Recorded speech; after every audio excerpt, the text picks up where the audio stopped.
Today we will talk about the lymphatic system. Basically, lymphatic system is a drainage system which allows to drain excess fluid from body tissues. ये जो है excess fluid जो body tissues में जमा हो जाता है उसको drain करवाता है वापस blood के अंदर, blood stream के अंदर. So basically it is a subsystem of circulatory system और immune system. ये basically आप ये कह लें सब कैटेगरी या सब क्लास है ये circulatory और immune system की. सर्कुलेटरी सिस्टम का जो मेजर काम है वो है न्यूट्रिएंट्स और ऑक्सीजन को जो है वो बॉडी की तरफ लेकर आना और जो वेस्ट प्रोडक्ट्स हैं उनको रिमूव करवाना और वो जो है वापस हार्ट की तरफ लेके जाते हैं जितने भी वेस्ट प्रोडक्ट हैं जैसे फॉर एग्जांपल कार्बन डाइऑक्साइड है और वहाँ पे लंग्स से ऑक्सीजनेशन होती है और this goes on and on. ये जो एक्सचेंज हो रहा होता है एक्सचेंज ऑफ मटेरियल्स हो रहा होता है this happens in the capillary bed. As I have told you before that the capillary is the only vessel जहाँ पे एक्सचेंज ऑफ मटेरियल होता है because this is very small and very thin and this occurs by the help of diffusion. तो यहाँ से for example अगर ये जो है लार्ज वेसल है दिस इज आर्टरी और ये वेन्यूल्स जो है माइक्रोस्कोपिक होती हैं. याद रख लीजिएगा जहां पे भी एनाटमी में आपको LE नजर आएगा एंड में वो माइक्रोस्कोपिक स्ट्रक्चर होगा. So arteriole is microscopic, venule is also microscopic. अच्छा, तो ये वेन्यूल से यहाँ पे जब आएगा तो यहाँ पे जो है कुछ सेल्स होते हैं, एक्स्ट्रा सेलुलर स्पेसेस होती हैं. तो ये जो सेल्स हैं यहाँ पे जो है एक्सचेंज होता है और यहाँ पे दोबारा जो है ये डिफ्यूजन के थ्रू वापस इसमें से चला जाता है. ऑक्सीजन ले लेते हैं सेल्स जो है हमारे और रिमूव कर देते हैं. कार्बन डाइऑक्साइड वापस चली जाती है इसमें bye the help of diffusion और ये वेन्स की तरफ चला जाता है. ब्लड जैसे कि आप यहाँ पे देख रहे हैं आर्टीरियोल्स और यहाँ पे सेलुलर टिश्यूज हैं. ये सेलुलर स्पेस है या टिश्यू स्पेस है आप इसे ये कह सकते हैं या फिर इसे इंटरस्टिशियल स्पेस भी कह सकते हैं. तो यहाँ पे जो है एक्सचेंज ऑफ मटेरियल होता है, ऑक्सीजन और न्यूट्रिएंट ले लेते हैं ये और कार्बन डाइऑक्साइड यहाँ से एब्जॉर्ब हो जाती है वेन्यूल्स के अंदर और यहाँ से ब्लड स्ट्रीम से वापस हार्ट की तरफ चला जाता है. This happens in circulatory system. Blood stream जब फ्लो कर रही होती है कैपिलरी बेड में से तो ब्लड के अंदर जो प्लाज्मा होता है यूजुअली लीक कर जाता है एक्स्ट्रा सेलुलर स्पेस के अंदर. यहाँ पे जो सेल्स मौजूद हैं इनके अंदर जस्ट लाइक दिस. यहाँ पे जो एक्स्ट्रा सेलुलर और एक्स्ट्रा टिश्यू स्पेस है यहाँ पे प्लाज्मा जो है वो लीक कर जाता है.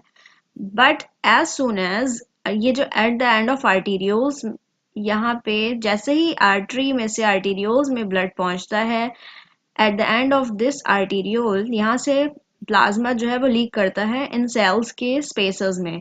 दिस इज टिश्यू स्पेस और extra cellular space. But what happens that ये cells जो हैं they will absorb the nutrient and oxygen from this blood. So what happens later कि यही blood जो है ये reabsorb हो जाएगा venules के अंदर और वो कौन सा blood होगा? The blood which contains which does not contain any oxygen, it will only contain carbon dioxide और प्लाज्मा जो है वो भी reabsorb हो जाएगा. तो याद रख लीजिएगा जो प्लाज्मा लीक हो रहा था वो रीअब्जॉर्ब हो रहा है वेन्यूल्स में और वेन्यूल्स लेके जा रही हैं वेन की तरफ. जस्ट लाइक हियर यहाँ से आर्टरी से जो है आर्टीरियल्स में पहुंचा है ब्लड सेल्स के अंदर लीक हो गया. लीक होने के बाद यहाँ पे एब्जॉर्प्शन हो गई किसकी? ऑक्सीजन की और न्यूट्रिएंट्स की. अब यही प्लाज्मा दोबारा से रीअब्जॉर्ब होगा वेन्यूल्स में और वेन्यूल्स से चला जाएगा वेन की तरफ और it will go towards the heart. But ये जो लीक हो रहा है this plasma which is leaking over here तो क्या ये 100% जाता है? Answer is no. ये 100% रीअब्जॉर्ब नहीं होता वेन्यूल्स में.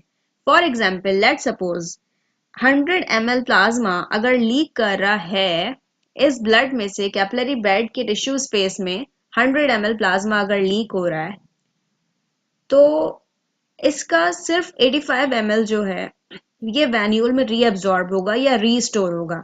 इसका मतलब 85% only will restore into the veins, लेकिन 15% यहाँ पे बच जाता है। 15% will remain into the tissue space और सेलुलर स्पेस। अब ये 15% जो है ये हर कार्डियक साइकिल में बचेगा। इन वन हार्ट बीट जब आपका ब्लड जो है वो सर्कुलेट करेगा पूरी बॉडी से, दोबारा वापस आएगा, and every heart beat in every cardiac cycle 15% हमारा बच जाएगा। So just think about it कि अगर हर कार्डियक साइकिल पे 15% या 15 ml फॉर एग्जाम्पल बच जाता है। अब आपको पता है कि एक कार्डियक साइकिल में हार्ट जो है वो 70 ml इजेक्ट करता है ब्लड। तो कार्डियक आउटपुट फॉर एग्जाम्पल अगर 70 ml जो है वो हर हार्ट बीट पे इजेक्ट होता है तो एक मिनट में कितना होगा? तो 60 मल्टीप्लाई बाय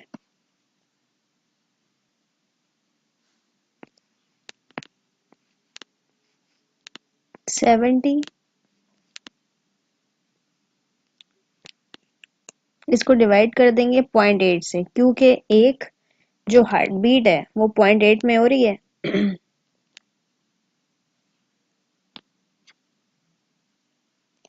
तो ये हो जाता है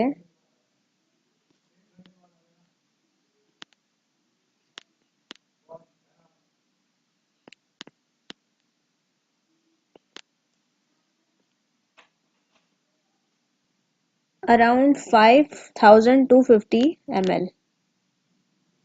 इसका नाम हमने दे दिया है कार्डियक आउटपुट। अगर आप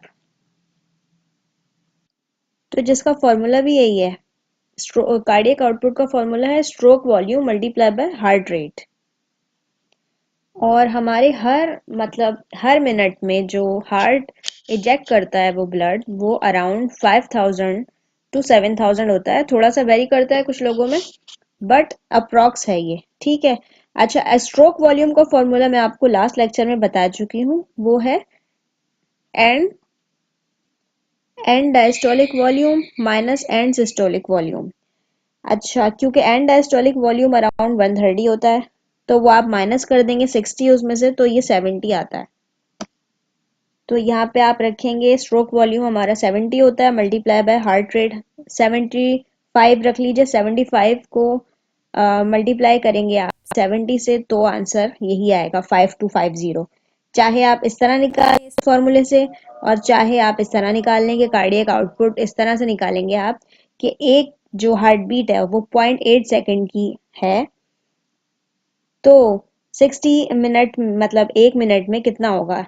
तो एक हार्ट बीट में 70 ml ब्लड इजेक्ट करता है एक हार्ट बीट में, तो एक मिनट का मतलब है 60 सेकेंड हो गया।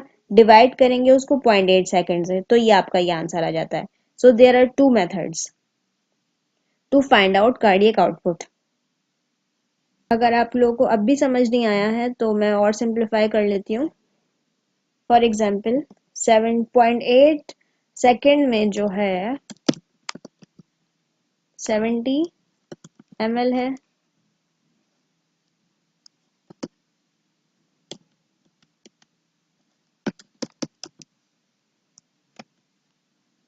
तो अब एक मिनट में कितने सेकंड होते हैं? 60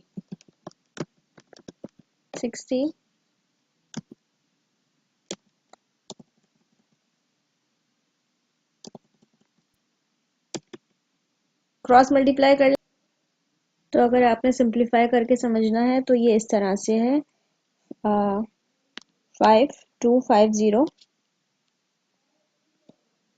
ml, ठीक है। इसका स्क्रीनशॉट ले लीजिए।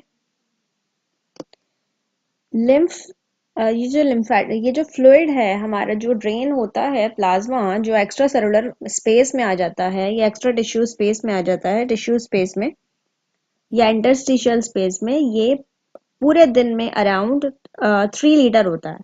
तो आप खुद सोच लें कि अगर 1 मिनट में जो है 5 लीटर जो है वो आपकी बॉडी प्रोड्यूस कर रही है उसमें से हर टाइम मतलब 15% जो है वो आपके टिश्यू स्पेस में रह जाता है तो एक वक्त आएगा कि ब्लड के अंदर से प्लाज्मा बिल्कुल ख़त्म हो जाएगा and the person will eventually die so it does not happen so what happens then तो ये जो बेसिकली फ्लूइड है जो कि एक्स्ट्रा टिश्यू स्पेस में रह गया है now this will be drained by the help of lymphatic vessel or the lymphatic system. Lymphatic system का काम ये है कि ये ड्रेन कराता है फ्लूइड जो कि टिश्यू स्पेस में रह जाता है कहाँ ड्रेन कराता है वापस इनटू द ब्लड स्ट्रीम और ये ब्लड स्ट्रीम से वापस हार्ट की तरफ चला जाता है अच्छा आपकी बॉडी में पूरे दिन में अराउंड जो सर्कुलेशन आर्टरीज लेकर आती हैं ब्लड वो 20 लीटर पर डे होता है उसमें से सिर्फ 17 लीटर वापस जाता है हार्ट की तरफ और बाकी वॉल्यूम कहाँ जाता है 3 litres this becomes lymph basically ये लिम्फेटिक सिस्टम का पार्ट बन जाता है और ये टिश्यू फ्लूइड में चला जाता है टिश्यू सेलुलर स्पेस में चला जाता है तो आप कहते हैं एक्स्ट्रा सेलुलर फ्लूइड या इंटरस्टिशियल फ्लूइड या फिर इंट्रासेलुलर फ्लूइड ये सब टर्म्स सिमिलर हैं all the terms are same और यहाँ पे 3 लीटर जो है ये बच जाता है एक्स्ट्रा टिश्यू स्पेस में एक्स्ट्रा सेलुलर फ्लूइड का पार्ट बन जाता है ये जो टिश्यू फ्लूइड है अगर यहाँ पे हमेशा के लिए रह जाए एक तो इसके दो नुकसान हैं एक तो ब्लड से वॉल्यूम बिल्कुल ख़त्म हो जाएगा eventually death will take place और दूसरा ये है कि ये एक्सट्रीमली इन्फ्लेमेशन और स्वेलिंग बॉडी के अंदर कॉज कराता है so now how this will be drain this happens by the help of lymphatic system अब यहाँ एक्स्ट्रा सेलुलर स्पेस जो है ये एक्स्ट्रा टिश्यू स्पेस यहाँ से एक कैपिलरी जा रही है जिसे हम नाम दे रहे हैं लिम्फेटिक कैपिलरी यहाँ से ये फ्लूइड ड्रेन हो जाएगा इस ट्यूब्यूल के अंदर कैपिलरी के अंदर इसका नाम हो जाएगा लिम्फ तो जहाँ पे आपको टिश्यू बेड जो है कैपिलरी बेड होता है और सेल्स हैं टिश्यू स्पेस है तो वहीं पर ही कैपिलरीज लिम्फेटिक कैपिलरीज जो हैं एग्जिस्ट करती हैं और वहां से ये पिक करता है ये टिश्यू फ्लूइड को ये जो ग्रीन वेसल्स नजर आ रही हैं दीज आर लिम्फेटिक कैपिलरीज और ये पिक करेगा और ब्लड स्ट्रीम के अंदर इट विल ड्रेन यहाँ पे ये यहाँ से कैपिलरीज से वेसल्स में जाएगा जिस तरह से सर्कुलेटरी सिस्टम होता है कि कैपिलरीज से आपका जो ब्लड है वो जाता है वेन्यूल्स फिर वेन्स सिमिलरली यहाँ कैपिलरीज लिम्फेटिक कैपिलरी से लिम्फेटिक वेसल के अंदर जाएगा फिर लिम्फेटिक नोड से फिल्टर होगा और ये पाथवे के थ्रू जो है ये हार्ट की तरफ चला जाएगा इवेंचुअली जिस तरह से सर्कुलेटरी सिस्टम क्लोज लूप जैसे कि आपको एक लूप नजर आ रहा है क्योंकि ये क्लोज सर्किट है तो सर्कुलेटरी सिस्टम एक क्लोज सर्किट में जो है मूव करता है फ्लूइड को ब्लड को but this does not happen in lymphatic system lymphatic vessels जो हैं वो वन डायरेक्शन जैसे आप ये डायरेक्शन देख रहे हैं one direction network of vessels होती हैं जो इसमें वेसल्स हैं वो सिर्फ वन डायरेक्शन में होती हैं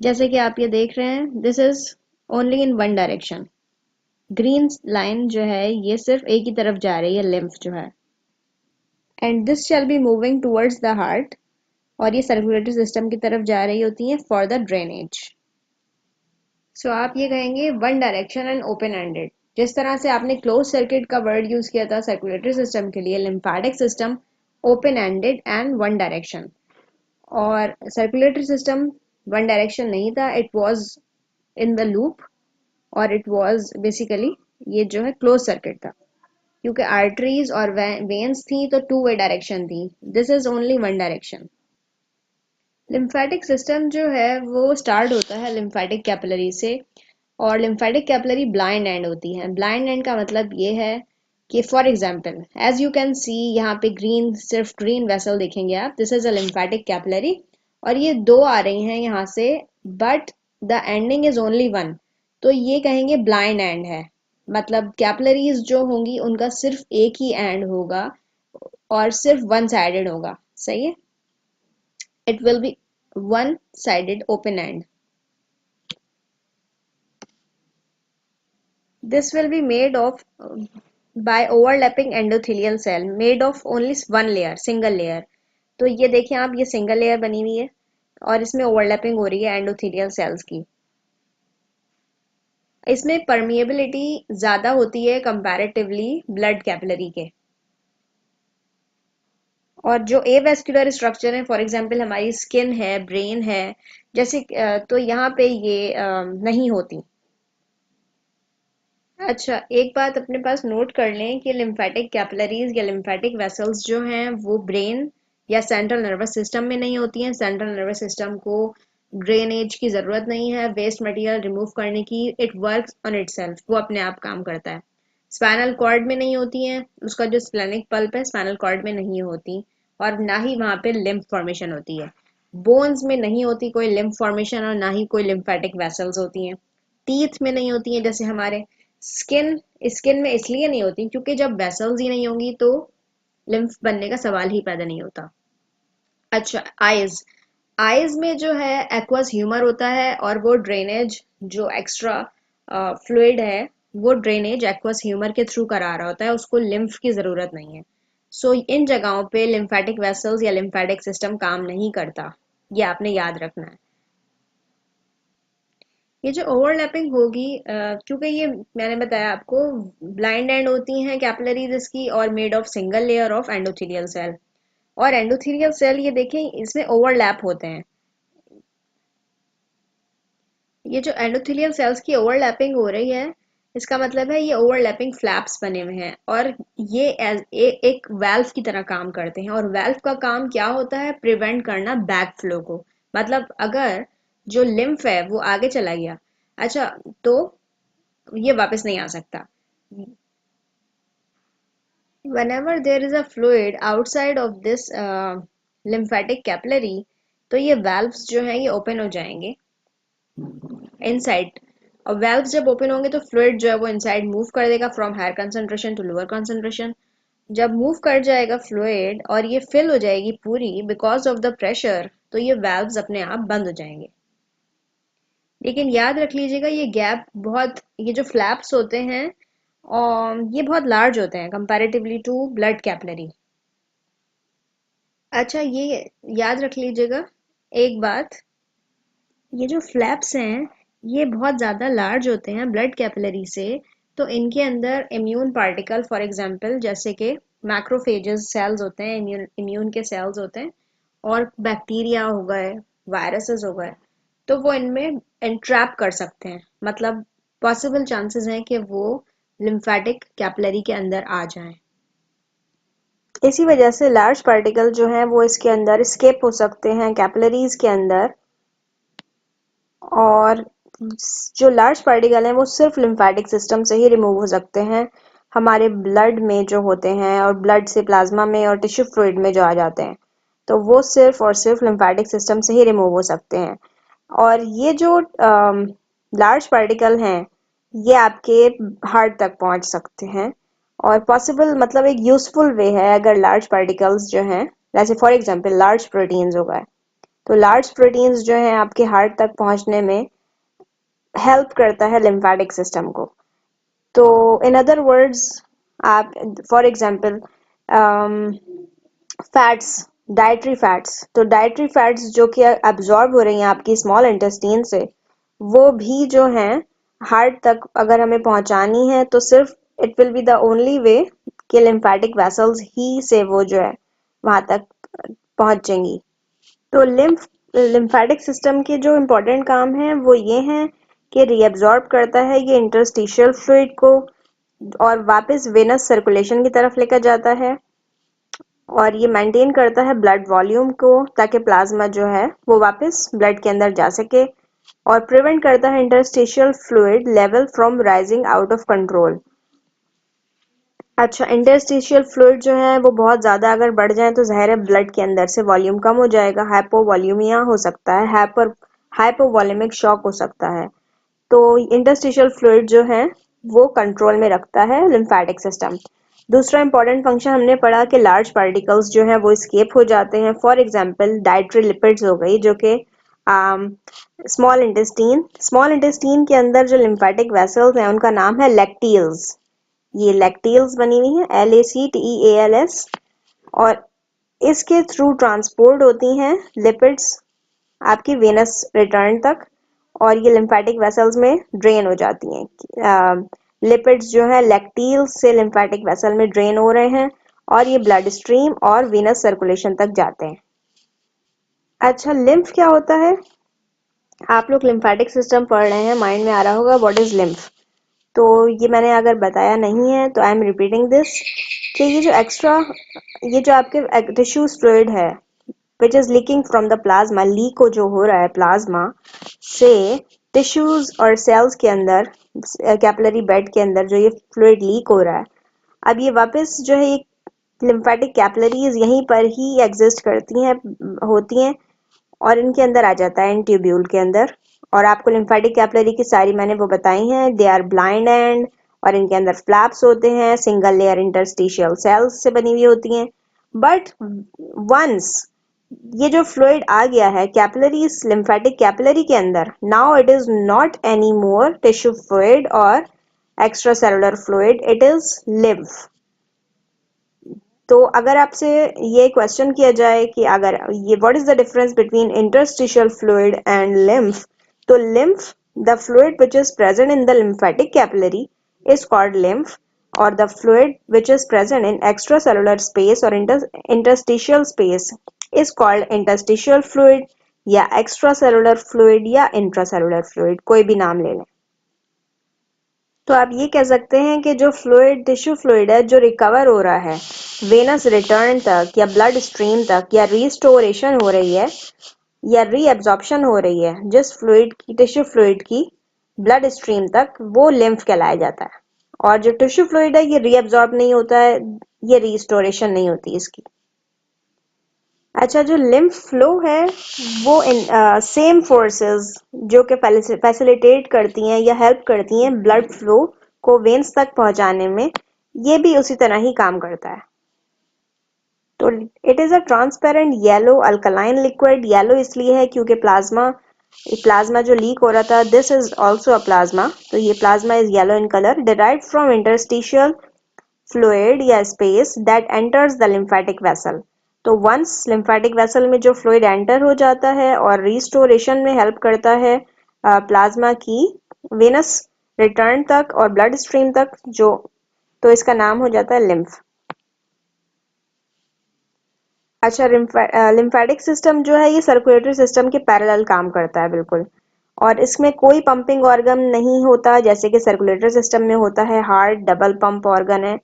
लिम्फेटिक्स या लिम्फेटिक वेसल्स जो हैं, ये मैं आपको पहले भी बताया था कि ये सब जगह होती हैं, लेकिन सीएनएस में नहीं होती, बोन्स, टीथ और स्किन में नहीं होती क्योंकि स्किन में वेसल्स नहीं होती हैं, डर्मिस, एपिडर्मिस में।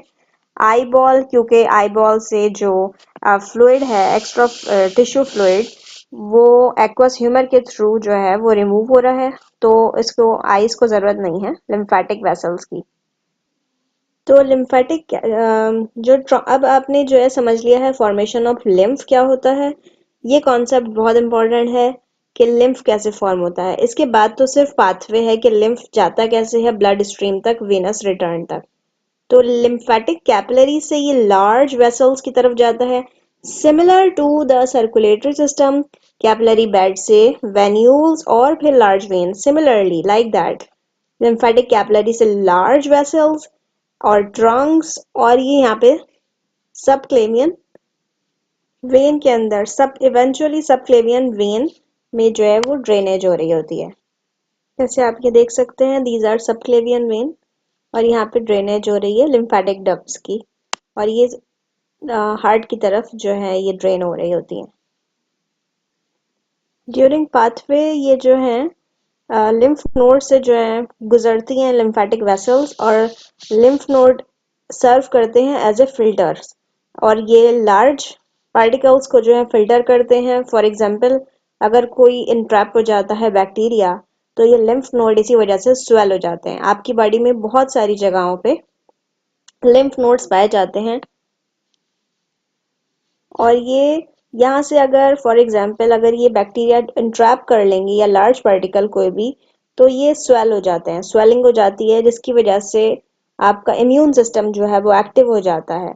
सो ये जब बाय द टाइम ये स्वेलिंग खत्म हो भी जाती है और लिम्फ जो है ये ड्रेनेज वापस सबक्लेवियन वेन की तरफ जाके होता है। ब्लड स्ट्रीम में पहुंचने से पहले हर लिम्फेटिक वेसल को लाजमी जो है इन लिम्फ नोड से गुजरना पड़ता है for cleansing purpose, for filtration purpose.